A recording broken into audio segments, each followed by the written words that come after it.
स्वागत है आप सबका द संस्कृत स्टडी चैनल 96 में।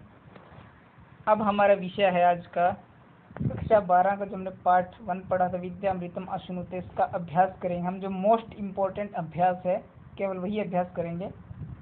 सबसे पहले अभ्यास में आती हैं सूक्तियाँ।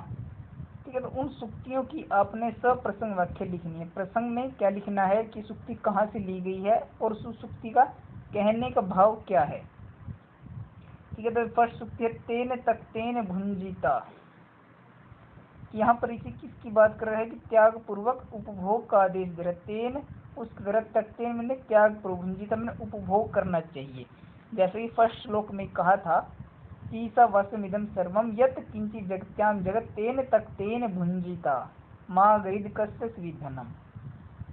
ठीक है, तो यहाँ पर ऋषि ने उस त्याग पर उपभोग का उपदेश दिया। प्रसंग में ऐसा लिखना है जैसे यहाँ पर लिखा हुआ है। वाक्य में वही बताना है कि जो यह संसार परमात्मा से व्याप्त है, जिस संसार में जो कुछ भी है वो ईश्वर से द्वारा व्याप्त है। जो भी धन मनुष्य को दिया गया है उसका हमें त्याग पर उपभोग करना चाहिए। तो इसके विषय में बताया गया। बाकी जो सूक्तियाँ दी गई, न कर्म लिप्यते न रहा, कि वह कर्म मनुष्य तुझमें लिप्त नहीं होगा, नहीं लगेगा। इस प्रकार जो हमारे मेन मंत्रों में से जो मुख्य लाइनें उठाई गई हैं वो सूक्तियाँ। सूक्ति का अर्थ होता है एक अच्छी उक्ति, एक अच्छी लाइन जो मंत्र से उठा ली जाती है, उसको पेपर में दिया जाता है, आपको उसकी व्याख्या करनी होती है प्रसंग सहित। तो प्रसंग लिखना है पहले, फिर व्याख्या। इनको कहते हैं सूक्ति। सूक्ति अच्छी उक्ति। जैसे ज्ञात है तस्मिन अपोमात्र ईश्वर, उसकी कृपा से ही वायु और जल ठहरते हैं, वही कृपा करता है वायु और जल पर।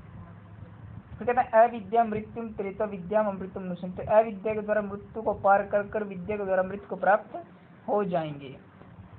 कहते एवं तवीय ना अन्य तो अस्ति, यह तुम्हारा ही वो कृपा है, ना अन्य तो अस्ति, अन्य की नहीं।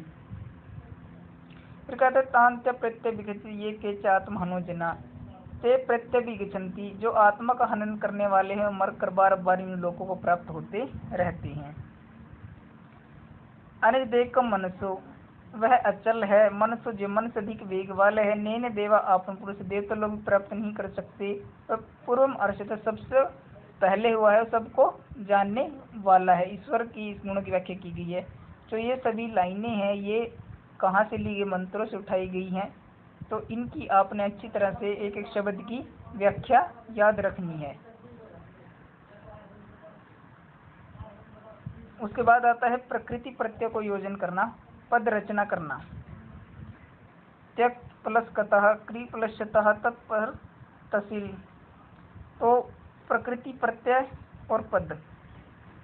अब जो उनमें प्रकृति क्या थी और प्रत्यय क्या था, इनमें प्रकृति बतानी अभी और प्रत्यय को योज कर पदों की रचना करनी है। एक पद बनाना है प्रकृति प्रत्यय को जोड़कर। प्रकृति जान लीजिए पहले क्या होता है। प्रकृति होती है कोई मूल शब्द, मूल धातु, कोई मूल धातु होगी। ठीक है ना, जैसे क्री मूल धातु है, तेज मूल धातु है। ठीक है ना, कोई मूल धातु। ठीक है, तो उसको जोड़कर और उसके बाद में कोई प्रत्यय जुड़ा होगा। जैसे तेज प्रकृति है, कत प्रत्यय है। क्री प्रकृति क्षत्रिय प्रत्यय है। तत् प्रकृति है, तसिल प्रत्यय है। इस प्रकार आगे कहा गया है कि प्रकृति प्रत्ययों का विभाग करो, अलग अलग करके लिखो। प्रत्यय पद था, शब्द था, तो प्रत्यय में प्रह उपसर्ग है, इन धातु है और लय प्रत्यय है। इन शब्दों का ज्ञान होना जरूरी है जो हमारे लेसन में प्रयोग किए जाते हैं, क्योंकि इनके बारे में पेपर में पूछा जाता है। तीर्थवा स्त्री प्रकृति है, कत्वा प्रत्यय है। धावतः धाव धातु है, क्षत्रिय प्रत्यय है। तिष्ठतः स्था धातु है, क्षत्रिय प्रत्यय है। जवैय है, जब धातु है, ईसुन प्रत्यय है। उसके बाद संधि विच्छेद करना है। संधि को अलग अलग करके लिखना है। संधि विच्छेद आप कब कर पाओगे? जब आपने स्वर संधि, व्यंजन संधि, विसर्ग संधि को अच्छी तरह से पढ़ा होगा, जो हमने कराया। इसकी वीडियो भी हमारे यूट्यूब चैनल पर अवेलेबल है। ईशावास्यमिदम, ईस प्लस आवास्यम, दीर्घ संधि है भाई।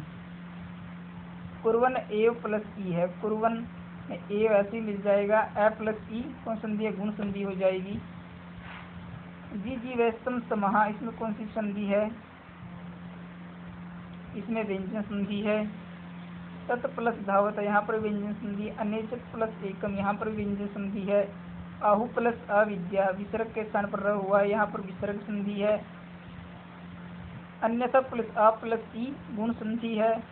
तांस्ते तान प्लस से, यहाँ पर भी व्यंजन संधि अनुस्वार संधि है। इस प्रकार आपने संधियों को याद कर लेना, क्योंकि संधि विच्छेद और संधि को मिलान करना ये हर एक चैप्टर में आएगा। तो समुचित पदों का मिलान करना, इससे क्या होगा, हमारे शब्दों का ज्ञान हमारे शब्दकोश में अधिक होगा। जैसे धन को क्या कहते हैं भाई, वितम कहते हैं। समा का अर्थ क्या है, वर्षाणी। जो लेसन में प्रयोग किए गए हैं शब्द उनका अर्थ क्या है, असुरिया। असुर्य का तमसा आवृता, जो अंधकार से ढके हुए हैं। आत्महना, आत्मा हना करके जो आत्मा को हनन करते हैं, मारते हैं। मातृश्वर का अर्थ क्या है, वायु। और सुश्रुतम, श्रुतवंता समझो सुन रहे हैं। अमृतम, अमृतम जो अमृता प्रदान करे। पदों को विलोम करके लिखना है, उल्टा करके लिखना है। एकम का क्या हो सकता है, अनेक। तिष्ठित का ठहरनो का, गच्छत जाओ। तमसा अंधेरा, उसको प्रकाशेन। उभयम दोनों, उभयों को उल्टा एक। जवीय वेग वाला। स्थिल स्थिलता स्थिर जो ठहरा हुआ हो। मृत्यु का उल्टा क्या है, जीवन। इस प्रकार इन शब्दों को भी आपने हमेशा याद रखना है।